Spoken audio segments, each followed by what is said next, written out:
Et salut à toi les internets, nous sommes le 11 novembre, voici les quelques news tech et mobiles que j'ai repérées pour toi en ce vendredi de congé du 11 novembre.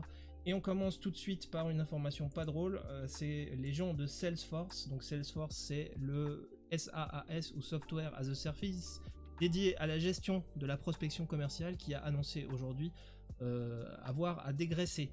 Devant un panel d'investisseurs, la directrice financière de l'entreprise a annoncé viser un revenu opérationnel de 50 milliards de dollars à l'horizon 2026 et pouvoir dégager une marge de 25%. Pour arriver à de tels résultats, c'est bien sûr sur la masse salariale que vont se pencher les RH qui annoncent déjà licencier, comme le rapporte l'article de Clubic, quelques 1000 postes dans les différents bureaux de l'entreprise. Et en ce vendredi, devine qui revient nous voir après avoir disparu. Le badge gris officiel sous le checkmark bleu de Twitter. En effet, comme le rapporte Bloomberg, mais aussi et surtout Esther Crawford, ma chef de produit préférée chez Twitter, le badge gris officiel, alors on revient en arrière, on avait un checkmark bleu qui était donné à la base par Twitter, checkmark bleu que Elon Musk a annoncé rendre payant, c'est-à-dire mais si vous voulez le checkmark bleu à côté de votre nom sur Twitter, il suffit de payer 8 €. Mais comme de petits malins se sont amusés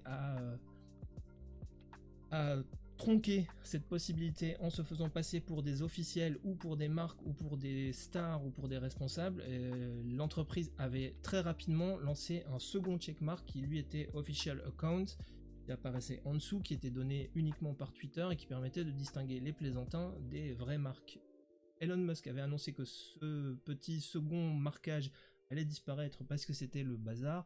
Eh bien, il apparaît que c'est revenu en urgence ce vendredi. Pourquoi ? Parce que ça devenait un peu vraiment la foire ou n'importe quoi sur Twitter, puisque moi, par exemple, j'ai eu l'occasion de voir un faux, évidemment, George Bush Senior se féliciter des résultats des Républicains pendant les midterms et de se féliciter également de revoir les États-Unis partir en guerre contre l'Irak. Enfin, tout ce genre de bazar dont les trolls sont bien connus pour être oublions, mais ça oblige effectivement l'entreprise à revenir en avant, en arrière, enfin c'est un gros bordel, comme on peut dire, excuse-moi l'expression.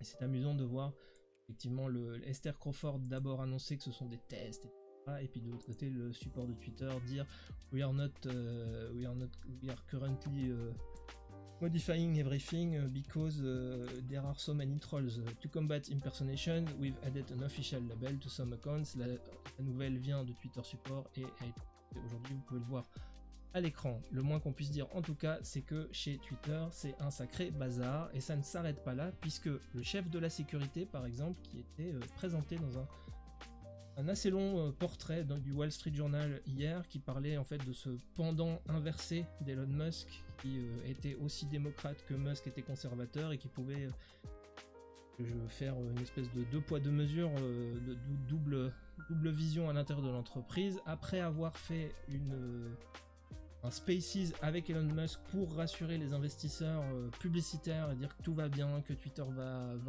annonce des chiffres d'usage qui sont assez impressionnants, que la sécurité n'est pas une question, etc. Eh bien, on apprend que Yoel Roth, donc chef de la modération et de la sécurité, a remis sa démission et devient donc ex-chef de la modération et de la sécurité, et donc son portrait n'est plus à jour. L'information de son départ est rapporté par le magazine américain The Verge, mais ce n'est pas tout, ce n'est pas le seul départ de l'entreprise. Le second à disparaître du payroll est Robin Wheeler, responsable commercial pour la partie publicitaire du réseau social.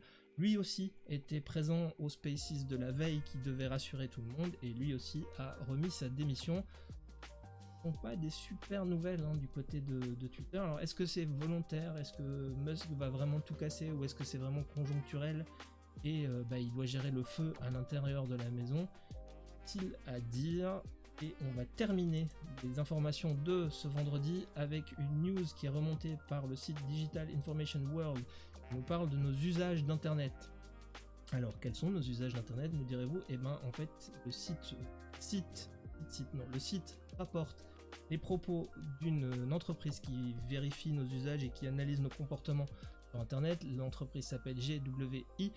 Et ils ont constaté que nous utilisions Internet comme nous l'utilisions avant la pandémie, c'est-à-dire environ allez, c'était environ 10 minutes de moins que pendant la pandémie. Nos usages moyens sont redescendus à 6h43 par jour, alors qu'ils étaient montés à 6h56 pendant les périodes de confinement, puisque là, on va dire qu'elles soient tout à fait finies.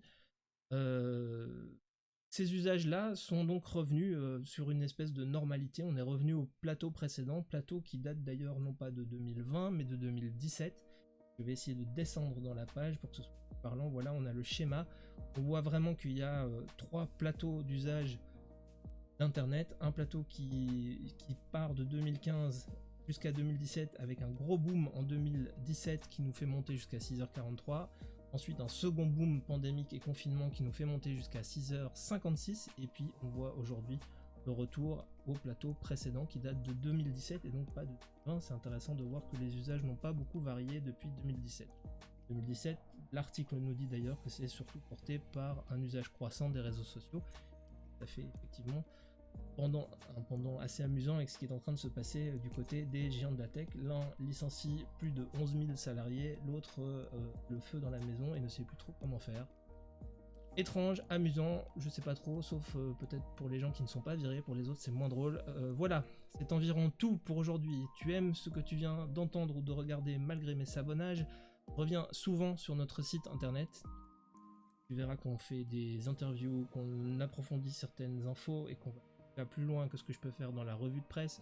Si tu veux voir toutes les infos du secteur en temps réel dès que moi je les repère, tu n'hésites pas à aller consulter notre fil Twitter @écranmobile.fr. Si tu aimes ce que tu entends parce que tu l'écoutes en podcast, sache que tu peux retrouver la vidéo de cette revue de presse sur notre chaîne YouTube, et inversement, si tu regardes la chaîne YouTube, tu vois ma tronche de cake, tu peux aller écouter plutôt cette revue de presse dans ton podcast, ce qui te permet de l'écouter en balado-diffusion.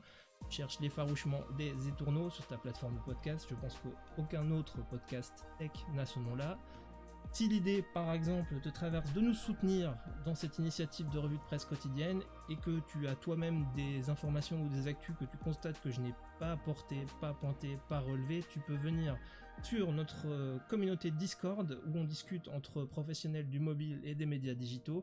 N'hésite pas à venir grossir cette communauté. Moi, j'aimerais bien qu'on arrive à discuter, échanger de nos bonnes pratiques ou de nos bonnes infos pour être de meilleurs professionnels. Bref, tu fais comme d'hab, tu lâches des pouces, tu envoies des likes et du love partout où c'est légal de le faire, tu te portes bien les internets et on se retrouve pour les éditions du week-end. C'était Denis Verloès pour Écran Mobile. À plus.